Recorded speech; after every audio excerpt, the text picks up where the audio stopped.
Hydro carbon திட்டத்திற்கு எதிராக நெடுவாசலில் 22வது நாளாக போராட்டம் தொடர்ந்து வருகிறது. போராட்டக்காரர்களிடையே மத்திய இணையமைச்சர் பொன் ராதாகிருஷ்ணன் உரையாற்றி வருகிறார். நேரலையில் பார்க்கலாம். மேல அமைச்சர்கிட்ட பேசுறது சாதாரணமா இதெல்லாம் பண்ண மாட்டாங்க. இது நாம பண்றோம். என்ன பொறுத்த வரைக்கும் இந்த அரசாங்கத்தை போல அணுகுவதற்கு இலகுவான அரசாங்கம் இதுக்கு முன்னாடி எப்போ இருந்திருக்க முடியாது அப்படிங்கிறது என்னுடைய கருத்து. அதனால அமைச்சர்கிட்ட நான் கூட்டிட்டு போறேன். உங்களுடைய பிரதிநிதிகள் சில பேர் நீங்க வாங்க, உங்களுடைய கருத்துக்களை நீங்க சொல்லுங்க. நல்லதாக இருக்கும் பட்சத்தில் நீங்கள் ஏற்றெடுத்துக் கொண்டீர்கள் என்று சொன்னால் அது உங்களுடைய விருப்பம். இல்லாத பட்சத்துல அது எப்படி பண்ணணுமோ அதையும் பேசி நாம முடிவெடுப்போம் அப்படிங்கறதெல்லாம் நான் சொல்றேன். இப்போ அன்னைக்கு பேசின விஷயங்களையும் இது விஷயங்கள் எல்லாத்தையுமே உங்கள் மத்தியில நம்முடைய பெரியவர்கள் எல்லாருமே இதுக்கு முன்னாடியும் நம்ம பேச்சுவார்த்தை நடத்துற விஷயம்லாம் சொல்லியிருப்பாங்கன்னு நான் நம்புறேன். இதுக்கு மேல வேற ஏதாவது இதே விஷயங்கள் தான் நான் அன்னைக்கு சொன்னேன். நான் உங்க முன்னாடி ஒரு விஷயத்த சொல்லிக்கிட்டு உங்களை ஏமாற்றிட்டு போவதற்கு பொன் ராதாகிருஷ்ணன் ஒரு காலமும் தயாரா இருக்க மாட்டேன். எது உண்மையோ எது என்னால் முடியுமோ அதை உங்க மத்தியில வைக்கிறதுக்கு நான் கடமைப்பட்டேன். இங்கிருந்து நான் போன பிறகு கூட உங்க மனசுல இவன் ஏமாத்திட்டு போயிட்டான், அரசியல் நடத்திட்டு போயிட்டான் அப்படிங்கிற உணர்வுகள் வரக்கூடாது. ஏன்னா என்னை பொறுத்த வரைக்கும் அரசியல் அப்படிங்கிறது வேற, அது மேடைகள் எல்லாம் பேசலாம். ஆனால் ஆத்மார்த்தம் என்பது நான் உங்களை நம்புறேன், நீங்க என்ன நம்புறீங்க. அப்படி இருக்கும்போது நான் உங்கள்கிட்ட போய் சொல்லக்கூடாது. என்னால இதெல்லாம் பண்ண முடியும். இத நான் உங்கள்கிட்ட சொல்றேன். இப்போ மீண்டும் நான் சொல்றேன், 4ஆம் தேதி பேசிய பேச்சுவார்த்தைகள்ல கடைசியாக நான் சொன்னேன், கடைசியா உள்ள விஷயம் தான் நான் அது பண்றேன். தயவு செய்து கொஞ்சம் நீங்க கவனமா கேளுங்க. யாரையும் நான் கட்டாயப்படுத்தவில்லை, எந்த விஷயத்திற்கும் கட்டாயப்படுத்தவில்லை. ஆனால் ஒரு பேச்சுவார்த்தைக்கு நம்ம சகோதரர்கள் கேட்டாங்க. அந்த பேச்சுவார்த்தைக்கு மத்திய அமைச்சர் அதுக்குள்ள ஏற்பாடுகள் நாம பண்றோம்.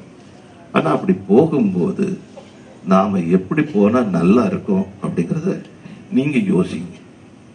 ஒத்தட்ட போகும்போது நாங்க அங்க போராடிட்டு இருக்கிறோம் அப்படின்னு போறது நல்லதா, உங்களை நம்பி நாங்கள் போராட்டத்தை நிறுத்திவிட்டு வந்திருக்கிறோம் என்பது எது நல்லது, எது ஏற்புடையது? நாமளும் மனுஷன்தான், அங்க இருக்கக்கூடிய ஆளும் மனுஷன்தான். நம்முடைய சிந்தனைக்கு தக்கபடிதான் அங்குள்ள சிந்தனைகளும் இருக்க முடியும். இதெல்லாம் நீங்க யோசிங்க. எதையும் நான் கட்டாயப்படுத்தவில்லை. இதுல விவாதத்துக்கு நான் வரல. நான் இதை சொல்லி அதுல உங்களுடைய விவாதம் அப்படிலாம் ஒண்ணு இல்லை. என்னுடைய கருத்து அன்னைக்கு பேசினதை ஒளிவு மறைவு இல்லாமல் ஒற்ற வரி பிசகாமல் அப்படியே இன்னைக்கு உங்க முன்னாடி வச்சது. உங்களுக்கு எந்த அளவுக்கு உணர்வுகள் இருக்குதோ இந்த உணர்வுகளை எடுத்து சொல்லக்கூடிய வகையில் நான் இருக்கிறேன்.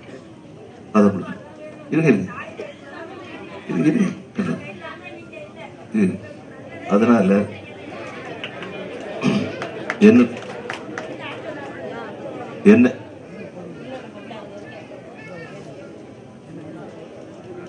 அதான் சொல்றேன், பேச்சுவார்த்தைக்கு நாம நேரம் கேட்போம், நேரம் கிடைக்கும்.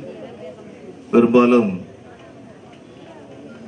நாளைக்கு ஒரு நாள் பார்லிமெண்ட், அதுக்கு பிறகு 2 நாள் லீவு, அதுக்கு பிறகு 13ஆம் தேதி அங்க மீண்டும் லீவு, 14ஆம் தேதி அங்க ஹோலி, அங்க ஒரு பண்டிகை, அதனால அதுக்கு லீவு.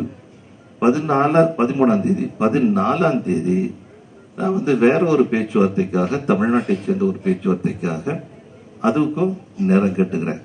அதனால ரெண்டையும் போட்டு நாம குழப்பக்கூடாது. 14 நமக்கு கொஞ்சம் சிரமம் இருக்கும். 15 அல்லது 16ஆம் தேதி மத்திய அமைச்சரோடு நான் நேரம் கேட்கிறேன். உங்களுடைய பிரதிநிதிகள் நீங்க வந்தீங்கன்னா அதுக்குள்ள பேசக்கூடிய ஏற்பாடுகள்லாம் நாம பண்றோம். நீங்க பேசுங்க, உங்களுடைய கருத்துக்களை சொல்லுங்க. என்னுடைய கருத்துக்கள் ஏற்கனவே நான் சொல்லியிருக்கிறேன், என்னுடைய கருத்துக்களை நான் சொல்றேன். இது அதான் அதெல்லாம் சொல்லிக்கிறேன். கொஞ்சம் கொஞ்சம் இருங்க. கொஞ்சம் இருங்க. நான் எதையுமே திணிக்க வரல, அதையும் சொல்லிட்டேன். தயவு செய்து ஒண்ணு புரிஞ்சுங்க, எதையும் திணிப்பதற்கு நான் வரவில்லை, கட்டாயப்படுத்துவதற்கு நான் வரவில்லை. அன்னைக்கு இப்படி 4 மணி நேரம் பேசணுமோ 4 மணி நேரம் பேசணுடைய சாராம்சத்தை இன்னைக்கு உங்க முன்னாடி வச்சிருக்கிறது. ஒரு பேச்சுவார்த்தைக்கு போகும்போது எப்படி போனா நல்லா இருக்கும். என்னுடைய வேண்டுதல், நீங்க இந்த போராட்டத்தை கைவிட்டு விட்டு அந்த பேச்சுவார்த்தை பாருங்க, அதுக்கு பின்னாடி நீங்க முடிவெடுங்க. இது என்னுடைய வேண்டுதல். இதுல நான் மீண்டும் மீண்டும் சொல்றேன், எதையும் கட்டாயப்படுத்தவில்லை. நேற்றைக்கு ஒரு செய்தி கேள்விப்பட்டு, இந்த போராட்டத்தில் கலந்து கொண்டிருந்த ஒரு அம்மா, பொன்னம்மா அம்மா காலம் இருக்கிறாங்க. இல்லை நான் போறேன், அங்கேயும் போறேன், இது முடிச்சுட்டு நான் அங்க போறேன். தயவு செய்து நான் எதையும் மறைக்கல, என் மனசுல பட்டதை அப்படியே உங்கள்கிட்ட சொல்றேன். நீங்க தப்பா நினைக்க மாட்டீங்க, நீங்க எதுவும் தப்பா நினைக்க மாட்டீங்க அப்படின்னு சொல்லிட்டு என் தாயிட்ட சொல்றது போல உங்கள்கிட்ட நான் இதெல்லாம் வைக்கிறேன். நீங்கள் நல்ல முடிவு எடுக்க வேண்டும் அப்படின்ட்டு நான் கேட்டுக்கொள்கின்றேன். இதுக்கு அடுத்தபடியா நான் அந்த சில இடங்கள் எந்தெந்த இடத்துல என்னென்ன